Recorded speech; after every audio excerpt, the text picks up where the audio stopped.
warahmatullahi wabarakatuh. Sebelumnya perkenalkan, nama saya Wulandari Lubis dengan NPM 2015310135.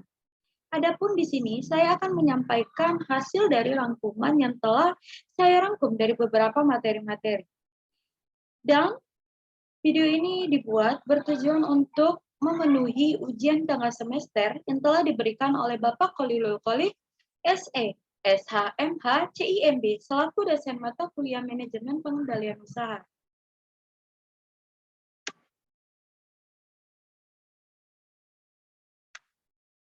Adapun judul dari materi-materi yang telah saya rangkum dan yang akan saya bahas, yang pertama merintis usaha baru dan modal pengembangnya.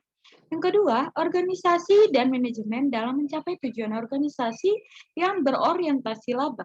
Yang ketiga, konsep-konsep dasar sistem pengendalian manajemen dan batasan-batasan pengendalian manajemen. Yang keempat, perilaku dalam organisasi. Yang kelima, pusat pertanggungjawaban atau pusat tanggung jawab, pusat pendapatan, pusat beban, pusat administratif, dan pendukung penelitian dan pengembangan serta pusat pemasaran.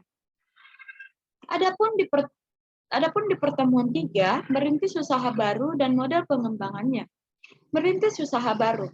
Adapun hal yang harus diperhatikan untuk merintis usaha baru yaitu yang pertama, bidang dan jenis usaha yang dimasuki. Yang kedua, bentuk usaha dan bentuk kepemilikan yang akan dipilih. Yang ketiga, tempat usaha yang akan dipilih. Yang keempat, organisasi usaha yang digunakan.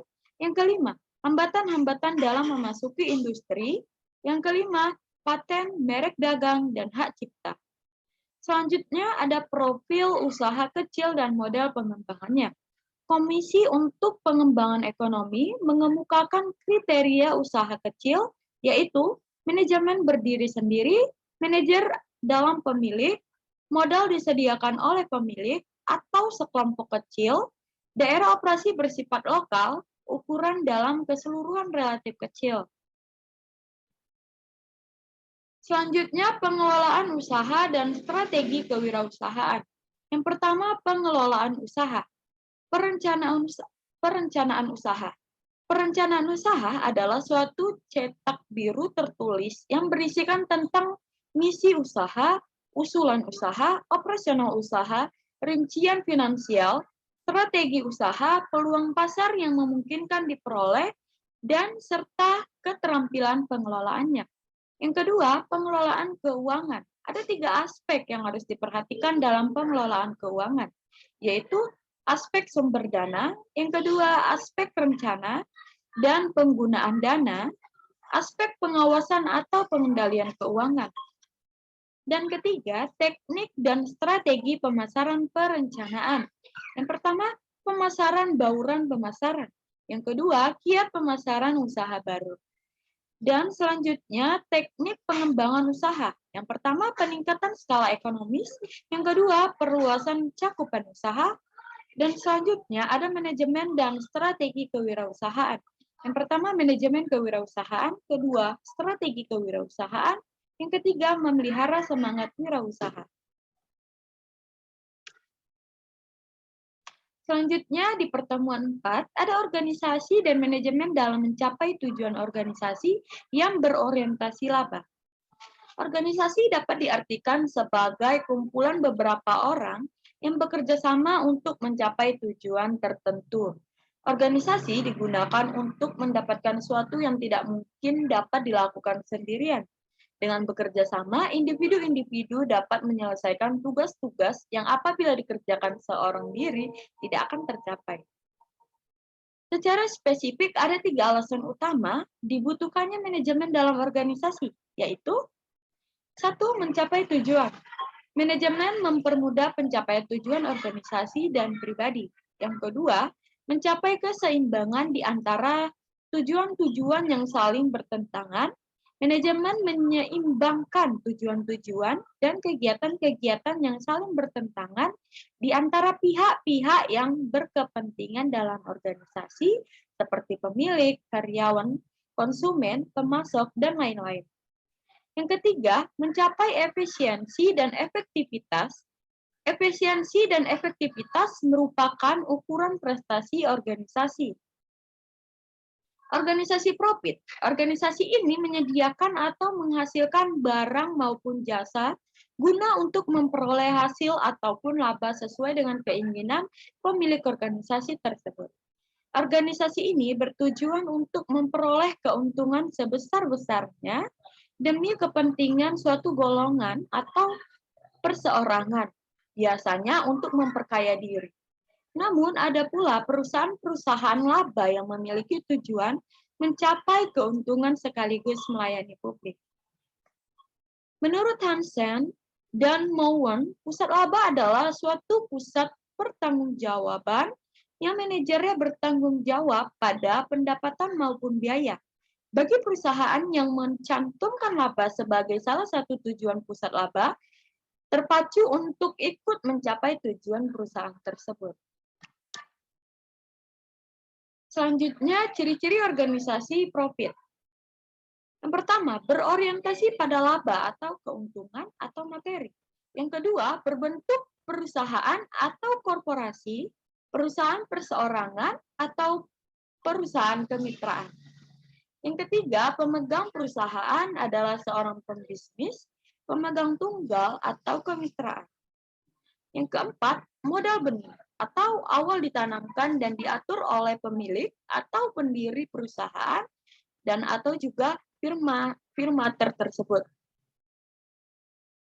Yang keenam, laporan atau pernyataan perusahaan, yakni mengenai pemasukan, pengeluaran, arus kas, keuntungan, dan sebagainya telah direncanakan secara teratur dan sistematis. Dan yang ketujuh, pendapatan atau keuntungan diserahkan atau ditransfer ke akun negara.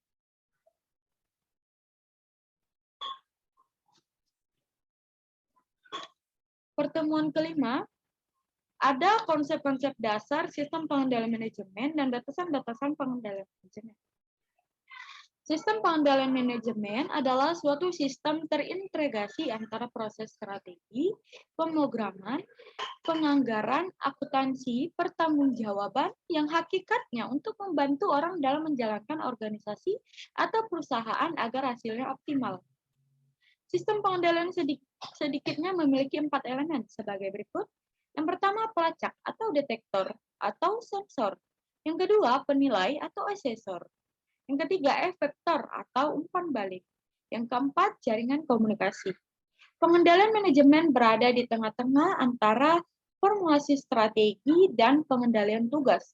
Formulasi strategi paling tidak sistematis, fokus pada jangka panjang, mempergunakan perkiraan kasar akan masa depan dan proses perencanaan merupakan hal penting. Sedangkan pengendalian tugas paling sistematis, fokus pada jangka pendek, mempergunakan data akurat saat ini, dan hal yang paling penting adalah pengendalian. Sementara, pengendalian manajemen sekali lagi terletak di antaranya dengan menjadikan pengendalian dan perencanaan merupakan hal yang sama penting. Selanjutnya di pertemuan 6, ada perilaku dalam organisasi. Perilaku organisasi adalah suatu bidang studi yang memiliki dampak yang dipunyai oleh suatu individu, kelompok, dan juga struktur pada perilaku yang ada di dalam suatu organisasi. Tujuan dari perilaku organisasi adalah untuk menerapkan ilmu pengetahuan agar bisa meningkatkan keefektifan suatu organisasi. Terdapat 4 elemen penting yang mampu mempengaruhi perilaku organisasi. 4 elemen yang mampu mempengaruhi organisasi adalah berasal dari internal organisasi dan eksternal organisasi. Berikut ini adalah penjelasannya. Yang pertama, manusia. Manusia adalah sistem sosial di dalam... Beb, hujan ya, Beb? Beb? Hah? Gimana, Beb? Pertemuan 6, perilaku dalam organisasi. Perilaku organisasi adalah suatu bidang studi yang menyelidiki dampak yang dipunyai oleh suatu individu, kelompok, dan juga struktur pada perilaku yang ada di dalam suatu organisasi. Tujuan dari perilaku organisasi adalah untuk menerapkan ilmu pengetahuan agar bisa meningkatkan keefektifan suatu organisasi.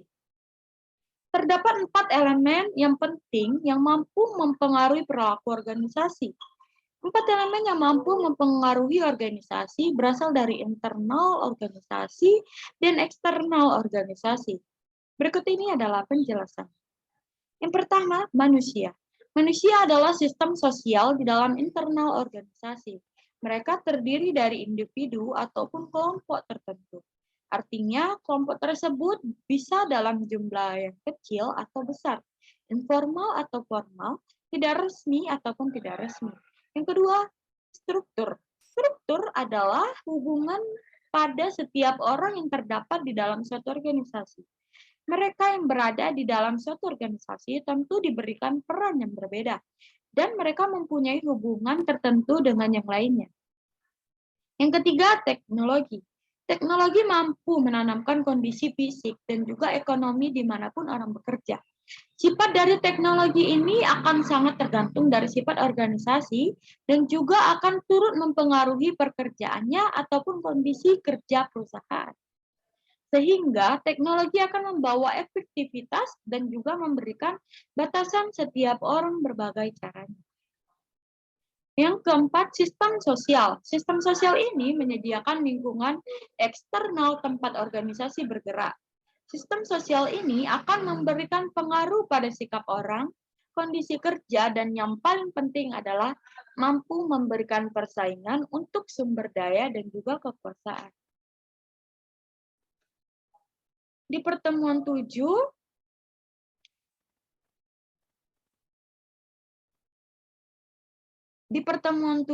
ada pusat pertanggungjawaban atau pusat tanggung jawab, pusat pendapatan, pusat beban, pusat administratif, dan pendukung penelitian dan pengembangan serta pemasaran.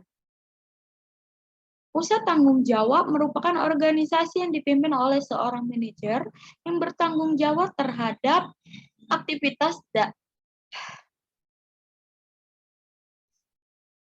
Di pertemuan 7 ada pusat pertanggungjawaban atau pusat tanggung jawab, pusat pendapatan, pusat beban, pusat administratif. Aduh, Plan. Bagaimana, Beb? Pertemuan 7 ada pusat pertanggungjawaban atau pusat pertanggungjawaban, pusat pendapatan, pusat beban, pusat administratif, dan pendukung penelitian dan pengembangan serta pusat pemasaran. Pusat tanggung jawab merupakan organisasi yang dipimpin oleh seorang manajer yang bertanggung jawab terhadap aktivitas yang dilakukan. Dari sudut pandang manajer senior dan dewan direksi perusahaan secara keseluruhan merupakan pusat tanggung jawab. Meskipun istilah ini biasanya berkenaan dengan unit-unit dalam perusahaan. Ada empat jenis pusat tanggung jawab, digolongkan menurut sifat input dan atau output moneter yang diukur untuk tujuan pengendalian. Yang pertama, pusat pendapatan. Di pusat pendapatan, suatu output, yaitu pendapatan, diukur secara moneter. Akan tetapi, tidak ada upaya formal yang dilakukan untuk mengaitkan input, yaitu beban atau biaya dengan output. Yang kedua, pusat beban. Pusat beban adalah pusat tanggung jawab yang inputnya diukur secara moneter, namun outputnya tidak. Ada dua jenis umum dari pusat beban, yaitu pusat beban teknik dan pusat beban kebijakan. Yang pertama, pusat laba, yang kedua, pusat investasi. Baiklah, sekian dari hasil rangkuman yang telah saya sampaikan. Lebih dan kurang saya mohon maaf. Wabillahi taufiq wal hidayah. Wassalamualaikum warahmatullahi wabarakatuh.